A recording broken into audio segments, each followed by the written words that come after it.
બે દિવસ પહેલાં મુંબઈ પોલીસનો ટ્રાફિક ગ્રુપમાં એવા એક મેસેજ આવ્યા હતા કે સલમાન ખાને ઉડાવી દેવાનું છે, એમની ગાડીને પણ ઉડાવી દેવાનું છે. અને આ બાબતની ગંભીરતા ધ્યાને લઈ મુંબઈ પોલીસ વરલી પોલીસ સ્ટેશનમાં ગુના નોંધી હતી અને એ લોકો તપાસ ચાલુ કર્યા હતા, જેમાં પ્રાથમિક તબક્કે આ નંબરનો ટ્રેસ કરતાં આ લોકોના ધ્યાનમાં એવા આવ્યા હતા કે આ નંબર બરોડા જિલ્લાનો વાઘોડિયા તાલુકાનો ડવાલ ગામનો મયંક પંડ્યા નામનો એસમનો છે. ત્યારે મુંબઈ પોલીસ અમે લોકો સાથે સંપર્કમાં આવ્યા હતા અને એવી રિક્વેસ્ટ કરી હતી કે એ લોકોની તપાસ ટીમ તો બરોડા આવી જ રહી છે, બટ મીનવાઇલ અમે લોકો આ મયંક પંડ્યાને આઈડેન્ટિફાઈ કરીને લોકેટ કરીને એકવાર પ્રાથમિક પૂછપરછ ચાલુ કરીએ.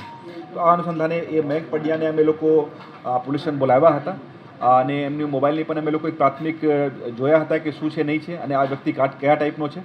તો પ્રાથમિક પૂછપરછમાં ધ્યાન આવેલ હતા કે આ માણસ બહુ માનસિક રીતે સ્વસ્થ નહીં. એમના ઘરવાળા સાથે પણ વાત થઈ હતી અને એમની આ બાબતમાં સારવાર પણ ચાલી રહી છે. એમની ઉંમર અંદાજિત 25-26 વર્ષ જેવું છે અને સોશિયલ મીડિયા પર ખૂબ જ એક્ટિવ છે અને ફોલોઅર્સ અને પબ્લિસિટી કેવી રીતે વધે આ એમનો ખૂબ જ એક હેતુ રહેતા હોય છે. અને પછી ગઈકાલ મુંબઈ પોલીસ ટીમ અહીંયા આવી હતી, એ પણ મયંક પંડ્યાની વ્યવસ્થિત પૂછપરછ કરી હતી અને એમનો જે મોબાઈલ હતા એમને ગુનાના કામે કબજે લઈને મયંક પંડ્યાને નોટિસ આપીને એ લોકો રિલીઝ કર્યા હતા અને એમને એ પણ કહેવામાં આવ્યું હતું કે જ્યારે મુંબઈ પોલીસ સામે હાજર થાય નિવેદન આપવા માટે ત્યારે આપણા સારવારનો કાગળો પણ લેતા આવે.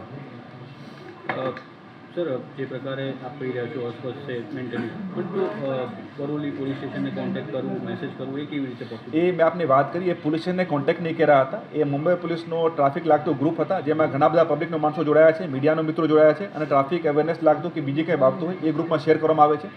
અને જો મેં વાત કરી કે આ માણસનો એક મયંક પંડ્યાની એવી એક ફિતરત હતી કે જ્યારે પણ એમને કોઈપણ ગ્રુપમાંથી એમને એડ કરવા માટે રિક્વેસ્ટ આવે તો કોઈપણ ગ્રુપમાં જોડાઈ જતા હતા અને એવા મેસેજીસ કરીને એમની થોડી પ્રસિદ્ધિ થાય એવા પ્રયત્નો કરતા હતા.